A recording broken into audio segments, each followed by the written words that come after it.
here at the Atlantic Health Jets Training Center. And that right there was a plane flying right above our heads, EA. But I cannot believe we are actually saying this. It's week 6.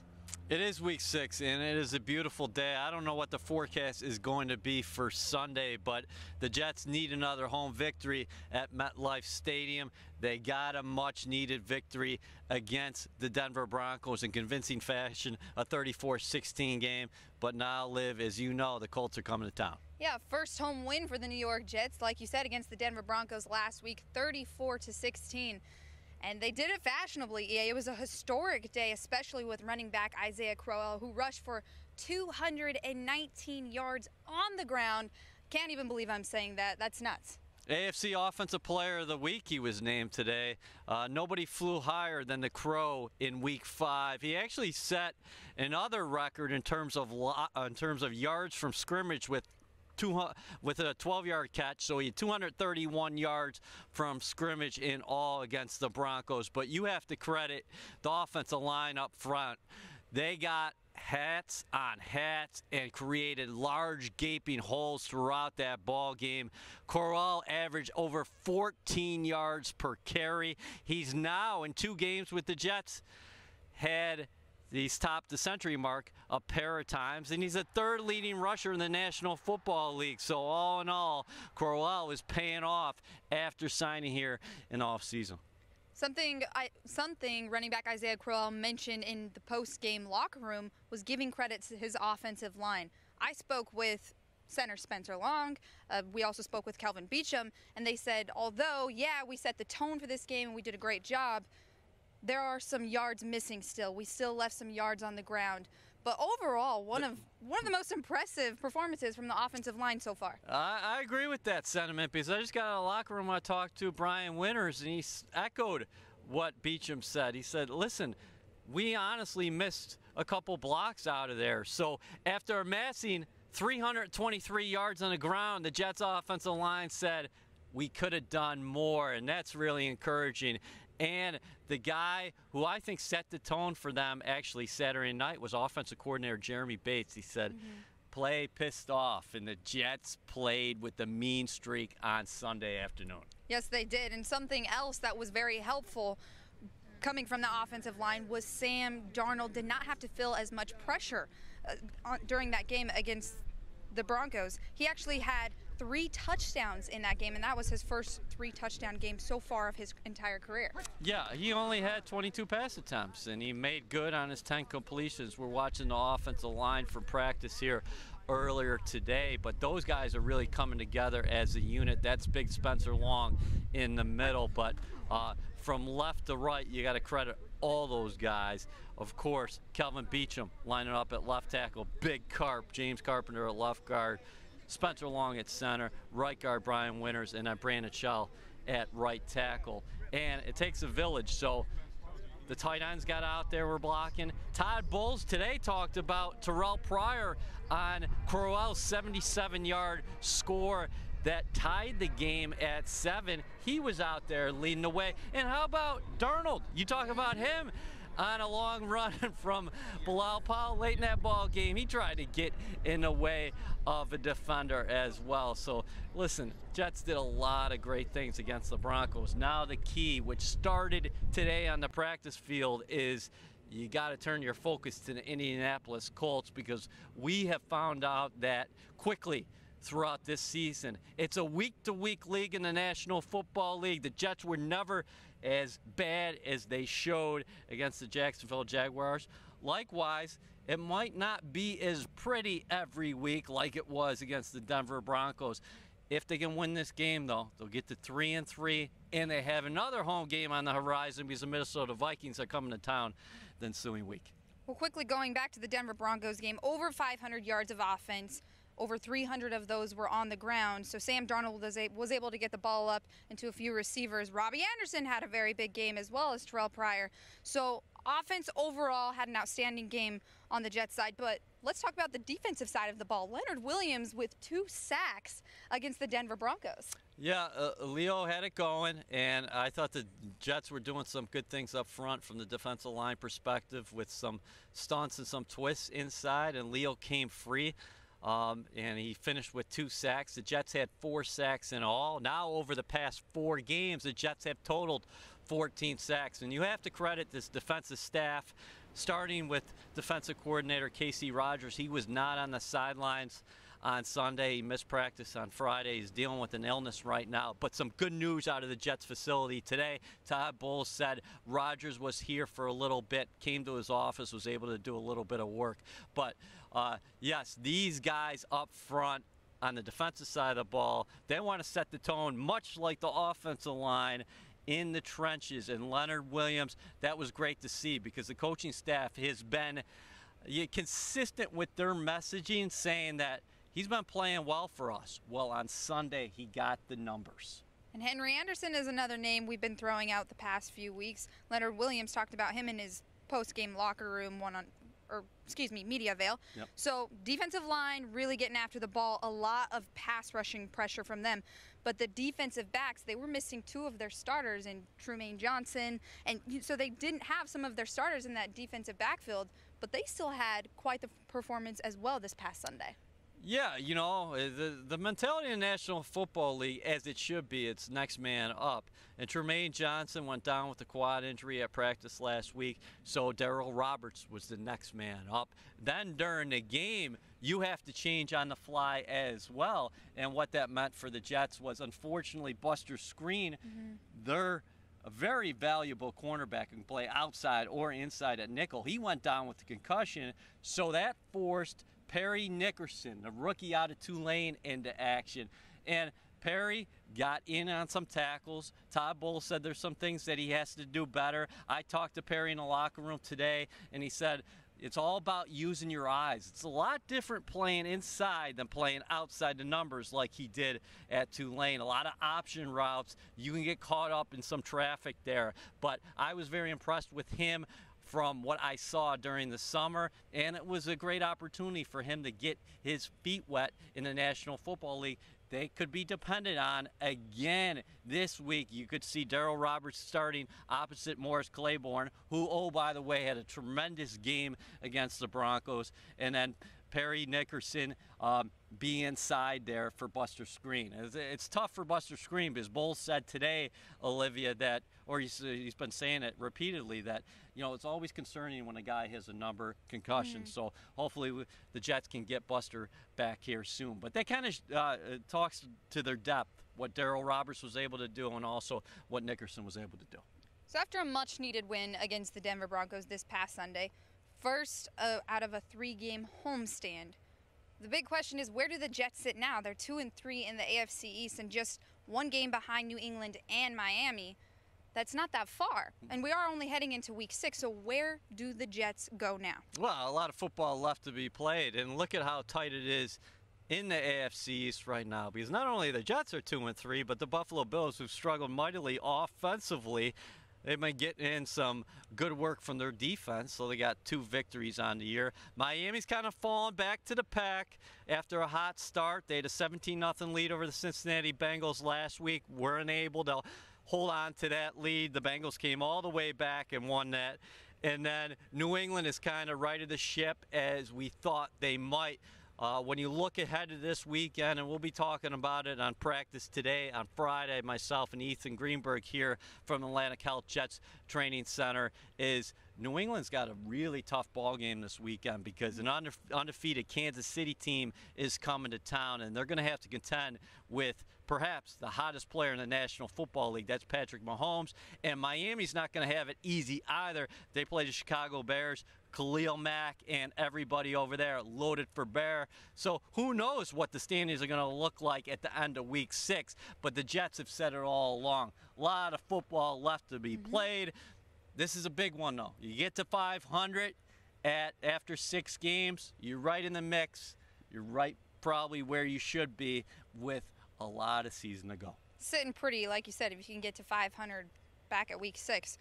So no team in the AFC East has an easy schedule coming up. That's obvious. Now I want to talk about which player you have taking off against the Indianapolis Colts this Sunday. Well, you mentioned him before. It's Robbie Anderson. He had 3 catches for 123 yards against the Denver Broncos. He got in the end zone a pair of times. Sam Darnold told us that, hey, it is coming. The vertical balls are going to happen, and they happened against Denver. Bradley Roby, he had a difficult time with Robbie Anderson on the double move, that first touchdown as he got in the end zone. And then Darnold did a tremendous job. Late in the second quarter, the Jets were holding a 14-10 lead. Darnold used his eyes so well, looked to the right, and then came back to the flyer, the burner, who is number 11, Robbie Anderson. And nice touchdown celebration from Anderson because he took it right through the tunnel, so that was fun. But I asked Todd Bowles this week about Robbie Anderson. He said he never got discouraged, even though he had a slow start in regards to the stats. He knew it was a matter of time. So Robbie Anderson, he's taken off. Speaking of Todd Bowles, he spoke to the media today and, of course, touched on this upcoming game against the Indianapolis Colts. How do you see any difference from the Andrew Luck that you've seen to this point versus the Andrew Luck before he had the surgery last year? Looks like the same player. I mean, not to play that long and to come back and play the way he's been playing has been remarkable. What is it about his game that is particularly challenging as for defense?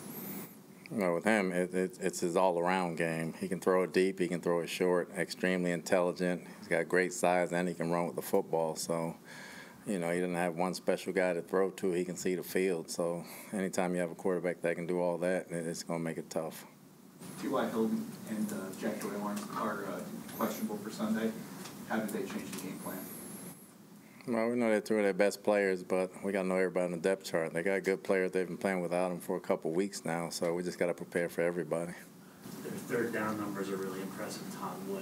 Watching the film, what have they been able to do on third down? They've been able to execute. I mean, like I said, everything about Luck and the rest of the guys, well coached. Frank does a good job with those guys. They're very well coached. In terms of their defensive front, they have pretty good pass rush. Welcome back into practice today, presented by SiriusXM. Olivia Landis and I almost called you Ethan Greenberg. Eric Allen, I'm so sorry. Don't hold that one against me. Don't worry. The Greenberg family's probably happy on that one. Ethan Greenberg is on the Friday shows. We're just showing him some love. Anyways, back to football. We just heard from head coach Todd Bowles talking about preparation for the Indianapolis Colts heading into Week 6. We were both inside the locker room today, EA. What were some of the early vibes you got from some of the players heading into Week 6 and this second home game, well, home game overall, but the second home game of a 3-game homestand? When I need to get a good vibe inside that locker room, I go to 99, Steve McClendon, because he's the philosopher. He's got a good feel of what's going on in there, and he is a wily veteran.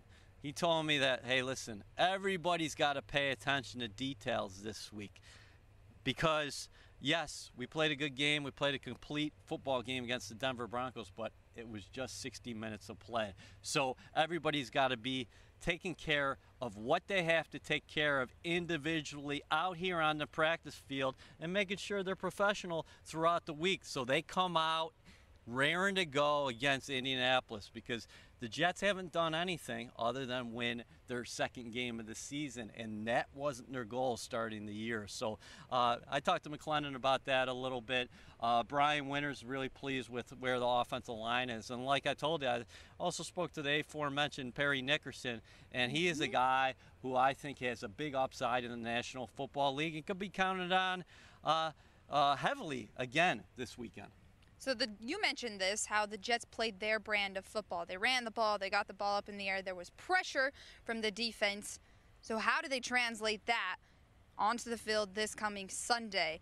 And a lot of guys talked about, like you said, turning the page. That's a big theme that we seem to hear repeated inside the locker room, is taking each game one at a time. But how do they translate that success and build off of it? Styles make fights in the National Football League. It's like, obviously, we had a fight over the weekend between Conor McGregor and Khabib. Some guys are stand-up fighters. Some guys are strikers. Well, in the National Football League, teams are going to attack you in different ways. Indianapolis is a team that everything is predicated on their quarterback, Andrew Luck. He is on pace to throw for 4,700 yards this year and 38 touchdowns. Everybody wanted to know what Luck was going to be after having his shoulder surgery and then coming out this year, and nobody knew what was going to happen. The Colts remain confident in him, and he is playing at a very high level. The stat that jumps out to me about the Colts early on in our studies this week, they are converting on third down better than anybody in the National Football League. 51% of the time the Colts convert on third down. The Jets defense this week have to get off the field on third down. Conversely, on the other side of the ball, the Colts are going to try to keep everything in front of them.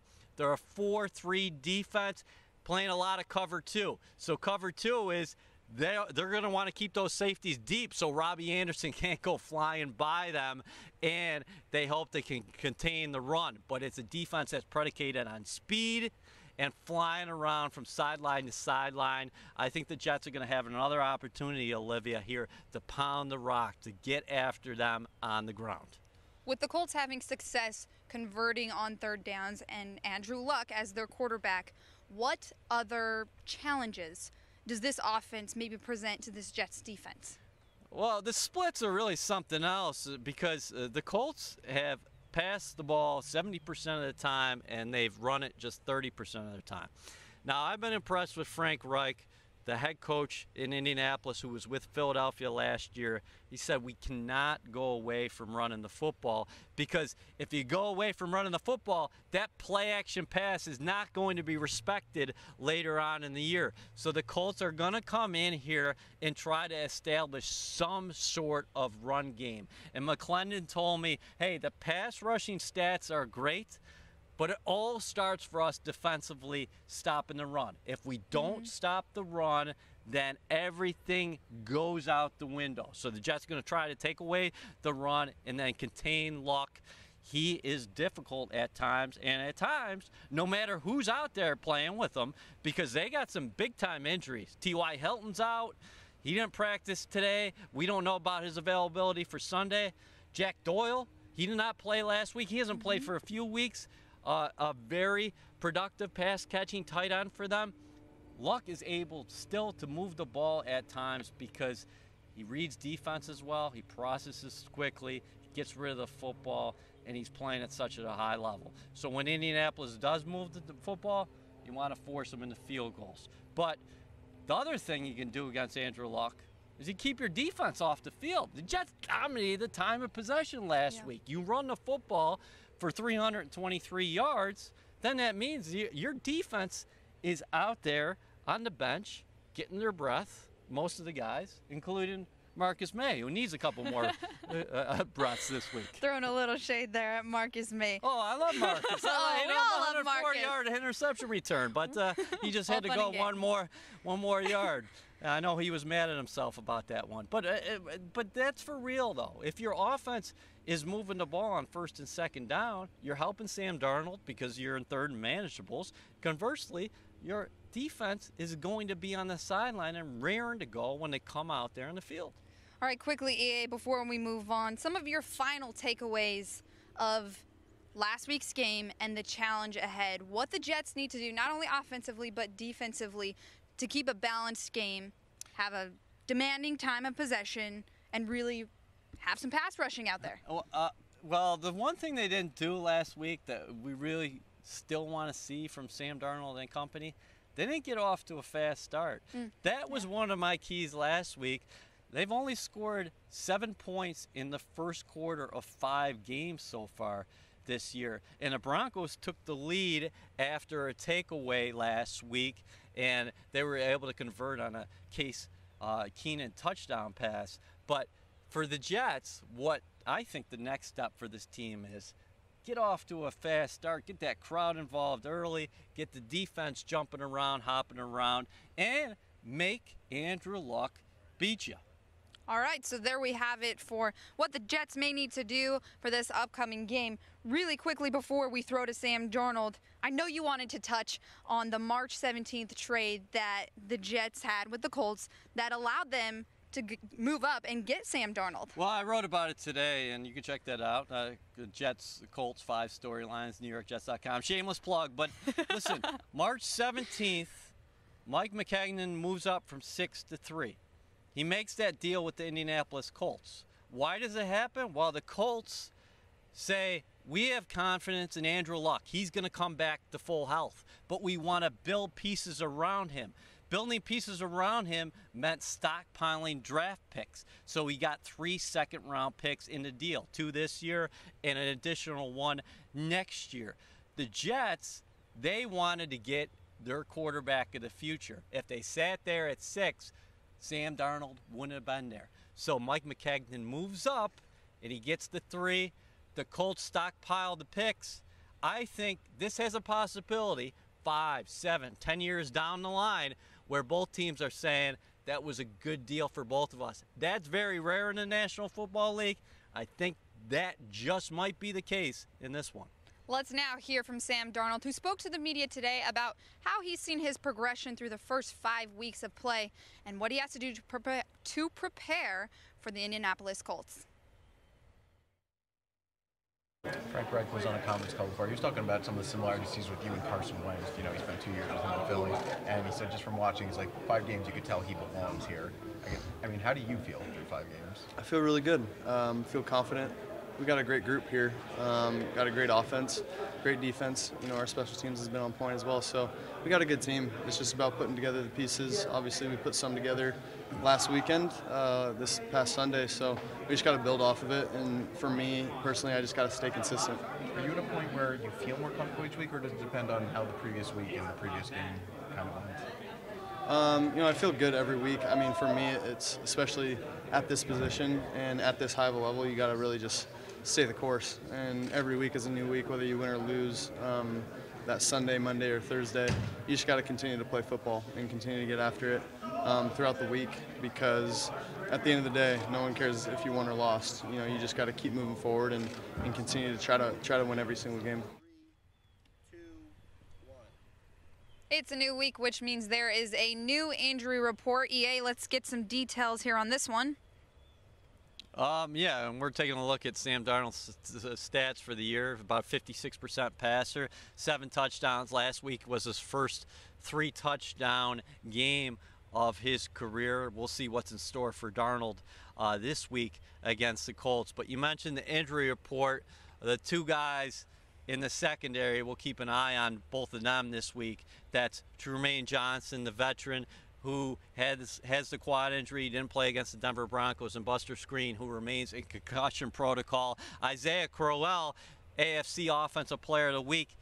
Todd Bowles characterized that ankle injury today as sore. He did not participate. Again, it's very early in the week. Teron Peak with the hamstring injury, he's not going to play against the Colts. Bowles already indicated that, and I don't think anything to be terribly concerned about in regards to center Spencer Long. So, you know, Jets, again, the focus for them is going to be the secondary as the week continues. We'll have to see how both Johnson and Screen progress. We'll have more updates for you on the injury report coming this Sunday. But for now, let's talk about the 50th anniversary of the 1968 Super Bowl championship team. They're coming into town, and we're celebrating them this weekend. It's going to be an amazing weekend. The guys are going to come back here, more than 30 from that 68 team who took down the Colts in the Orange Bowl, January 12th, 1969. The festivities will start here in Florham Park on Friday. I believe the guys are going to be out here right around where we are standing right now with our beautiful new desk.